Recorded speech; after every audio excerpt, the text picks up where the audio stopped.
থেকে ডাকবো।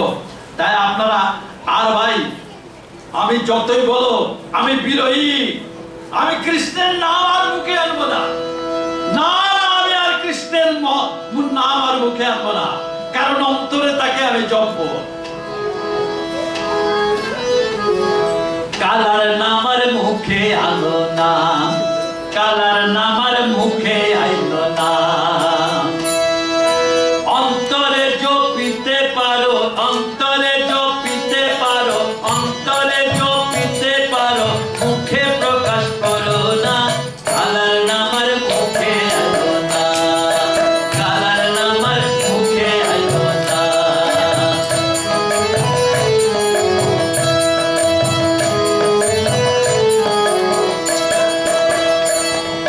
সর্বনাশা বাঁশের বাঁশি, সর্বনাশা বাঁশের বাঁশি,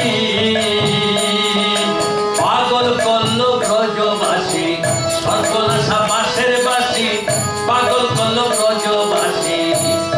ও গৃহী নয় সে নয় সন্ন্যাসী, গৃহী নয় সে নয় সন্ন্যাসী, ও সে গৃহী নয় সে নয় সন্ন্যাসী, গৃহী নয় সে নয় সন্ন্যাসী, বুঝি না তার ঠিকানা, কালার নামার মুখে আইলো না, কালার নামার মুখে আইলো না।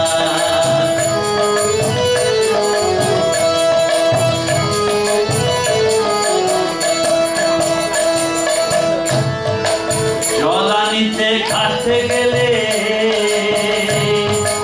অমনি উঠে কদম ডালে, জলানিতে খাটতে গেলে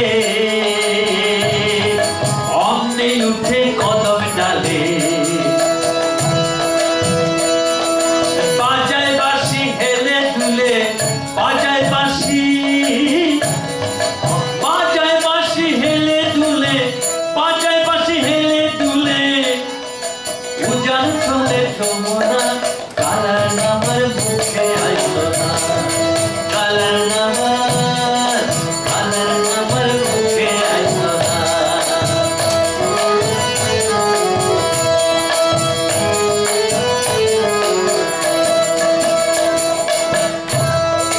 বৃন্দাবনে কুঞ্জবনে যখন যায় রে গোচারণে, যখন যায় রে গোচারণে, ধেনু লয়ে রাখার শোনে, যখন যায় রে গোচারণে, যখন যায় রে ধেনু শোনে। বৃন্দাবনে কুঞ্জবনে, বৃন্দাবনে, বৃন্দাবনে কুঞ্জবনে, বৃন্দাবনে কুঞ্জবনে, ব্যবসা খুলছে বন্দনা, কালার নামার মুখে আইলো না, কালার নামার মুখে আইলো না, কালার নামার মুখে আইলো না।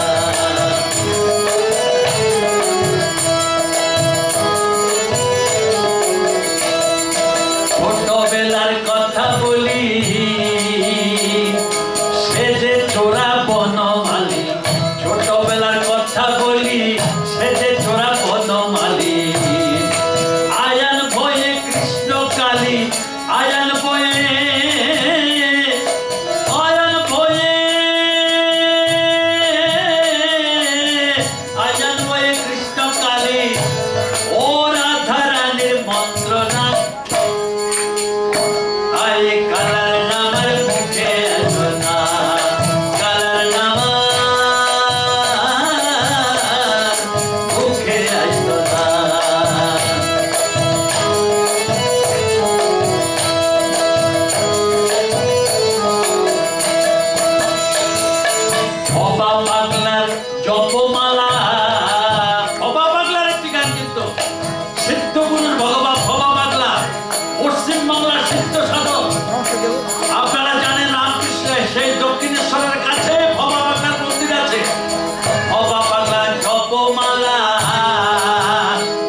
ভবা পাগলার একটি গানের মধ্যে কি চরিত্র ফুটে উঠেছে, ভারতের আদি চরিত্র। আমরা কোন দেবতাকে ছোট করতে চাই না। আপনারা জানেন শ্রীকৃষ্ণ যখন ব্রজে আসবে তখন যোগমায়ার কাছে গিয়ে যোগমায়াকে বলছে, এই যোগমায়াকে বন্দনা করে বলছে, গচ্ছ দেবী ব্রজম ভদ্রে, এ দেবী তুমি ব্রজে যাও, আমার লীলার সহায়কারী হও তুমি। আগে যোগমায়াকে পাঠিয়ে ক্ষেত্র প্রস্তুত করে আমার গোবিন্দ আসলো। তাহলে বলুন তো, রাধারানী কৃষ্ণ ভজন করে কিন্তু রাধারানীর স্বামী আয়াম কালী ভজন করে। একই পরিবারে স্বামী স্ত্রীর মধ্যে ভজনের কি যুগলিত রূপ দেখো। আমি তো শাস্ত্রীয় কথা বলছি না, এটা তো শাস্ত্রে আছে, ভাগবতে আছে। তাহলে আবার এই ভবা পাগলা বলছে, কি সুন্দর করে বলছে ভবা পাগলা, আমার অন্তরে কালী বাইরে কালা, কি যে হলো ভীষণ জ্বালা। কালী মানে শক্তি আর কালা মানে প্রেম। প্রেম আর শক্তি এই দুটো জিনিস জীবের লাগবে, এই দুটোর কম্বিনেশন প্রয়োজন। The combination of the two is necessary for your perfection. তোমার পূর্ণতার জন্য শক্তি ছাড়া ভক্তি আসবে না।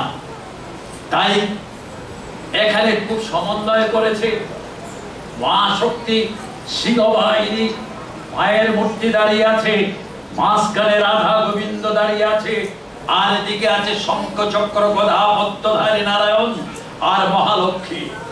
কি বলো ঠিক কিনা? আপনারা আজকে এসেছেন এই মহাসম্মিলনে। আমরা সনাতন ধর্মীরা সবাই সম্মিলন ঘটাতে চাই। আমরা সেক্টেরিয়ান সংকীর্ণতা আমাদের ধর্মকে কোনোদিন স্পর্শ করতে পারিনি। আমরা বিমুক্ত মানসিকতার পরিচয় নিয়ে সারা পৃথিবীতে নন্দিত সভ্যতা প্রেজেন্টেশন করেছি। একম সৎবিপ্রা বহুধা বদন্তি, ব্রহ্ম হে তার বহু মুখ থাকতে পারে, ঠিক না? তার বহু মুখ থাকতে পারে। নদী যেমন সাগরে পড়ে, তেমন করে স্বামী বিবেকানন্দ সব সময় এই কথাটা, বেদের কথাটা বলতো। বিভিন্ন নদী যেমন অনেক পথ পেরিয়ে সাগর তার গন্তব্যস্থল, তেমনি করে ঋজুপথ, বক্রপথ, সরল পথ যে কোনো মতের মানুষ এ ভগবান তোমাতে গিয়েই যেন গন্তব্যে মিশে যাচ্ছে।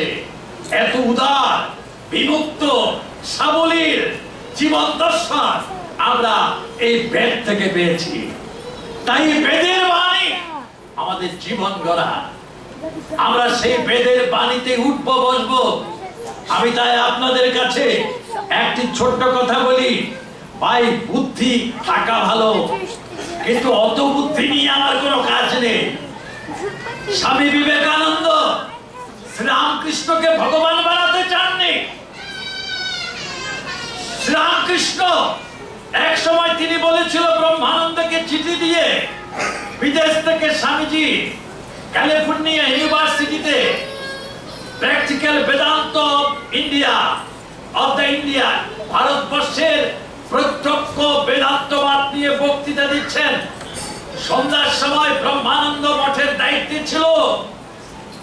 সেই ব্রহ্মানন্দ মহারাজকে লিখলো একটি কথা, আমি মনে করি না শ্রীরামকৃষ্ণকে ভগবান বানালে আমি সন্তুষ্ট হব। তোমরা মতকে দ্বিগুপ্তের ওষুধ বানিও না। কথাটার অর্থ কি? তিনি বলছেন শ্রীরামকৃষ্ণকে ভগবান মানালে বেশি দিন টিকবে না, কিন্তু রামকৃষ্ণের আদর্শকে যদি প্রচার করো তার চিরকাল টিকে থাকবে। তাই তিনি বলেছিলেন ইংরেজিতে একটা কথা, স্বামীজি তোমাদের কাজ হচ্ছে distribution and propagation of thought currents, চিন্তাগুলোকে, শ্রীরামকৃষ্ণের ভাবকে, ভাবধারাকে তোমরা ডিস্ট্রিবিউট করো, এন্ড প্রপাগেশন করো, প্রপাগাইট করো মানুষের মধ্যে, সেটি চিরকাল থাকবে। আরে ভাই, ভগবান আসবে, ভগবান যাবে, যার যার গুরু তো তার কাছে ভগবান হতে পারে, কিন্তু সবার জন্য সার্বজনীন ভগবান বানাতে গেলে আদর্শ প্রচার না করে আরো বিপদ অবশ্যভাবে আসে। তাই স্বামীজি বুঝতে পেরেছিলেন, আমি শ্রীরামকৃষ্ণকে ভগবান বানানো আমার উদ্দেশ্য নয়, আমি বেদান্তের বাণী, ঋষি যুগের বেদান্তের বাণী আমি সমস্ত পৃথিবীতে প্রচার করব। তিনি বেদান্তবাদ পৃথিবীতে প্রচার করলেন। আপনারা দেখেছেন স্বামীজির বক্তৃতা করলে একটা ইউনিক সেন্সেশন, কনসাসনেস আমরা অনুভব করি। যিনি বলেছিলেন, স্বামীজির বাণী পাঠ করে রোমানোলা পর্যন্ত বিস্মিত হয়ে গেছিলেন। তিনি বলেছিলেন 40 বছর পরে স্বামীজির বাণী যখন আমি পাঠ করি, তখন আমি আমার I am feeling a electrical shock in my heart. আমার হৃদয়ের মধ্যে একটা ইলেকট্রিক শক অনুভব করি। স্বামীজির কথায় এই কথাটা বলেছিলেন, আর তাকে দেখলে কত আনন্দ পেতাম। তার বাণী পড়ে আমি তার যেন একটা ইলেকট্রিক শক অনুভব করছি, এই কথাটা বলেছিলেন রোমানোলা। তাহলে আমরা বিচার দিয়ে, অনুভব দিয়ে, বিবেকানন্দ, রবীন্দ্রনাথ যখন জিজ্ঞাসা করেছিলেন রবীন্দ্রনাথকে ফ্রান্সে, কে জিজ্ঞাসা করেছিল? একজন বিদেশি ফ্রান্সের একজন সাংবাদিক রবীন্দ্রনাথকে জিজ্ঞাসা করলেন, কবিবর রবীন্দ্রনাথ নোবেল পুরস্কার পেয়েছে, ফ্রান্সে এসেছে, ফ্রান্সের যত কবি তাকে সম্মান দিচ্ছে। তখন তাকে জিজ্ঞাসা করেছিল, আমি ভারতকে জানতে চাই, ভারতের আধ্যাত্মিকতা, ভারতের রাজনৈতিক, ভারতের জীবনযাত্রা, ভারতের তপস্যা, ভারতের সভ্যতা আমি কি করে জানতে পারি? রবীন্দ্রনাথ একটি কথায় তার উত্তর দিয়েছিলেন, if you want to know India, study Vivekananda. কি সুন্দর কথা বললেন, তুমি যদি ভারতকে জানতে চাও, ভারত আত্মা বিবেকানন্দকে জানো। রবীন্দ্রনাথের কথা। তাহলে আমরা ইতিহাসকে দেখতে হবে। আমরা মানুষকে পুজো করি না, আদর্শের পুজো করি। আদর্শ যেখানে বিলম্বিত, ব্যক্তি যেখানে সমাজকে গোগ্রাসে গলাধকরণ করে, সেখানে সমাজ ব্যবস্থার মধ্যে সংকীর্ণতা আসে, সততা মতবিরোধ এসে আমাদের এই সনাতন অস্তিত্বকে খণ্ড বিখণ্ডিত করে দেয়। আজকে সমাজে বড় দুর্বিপাক। কি দুর্বিপাক? গুরুবাদ গোটা সনাতনী হিন্দু সমাজকে ধ্বংস করছে।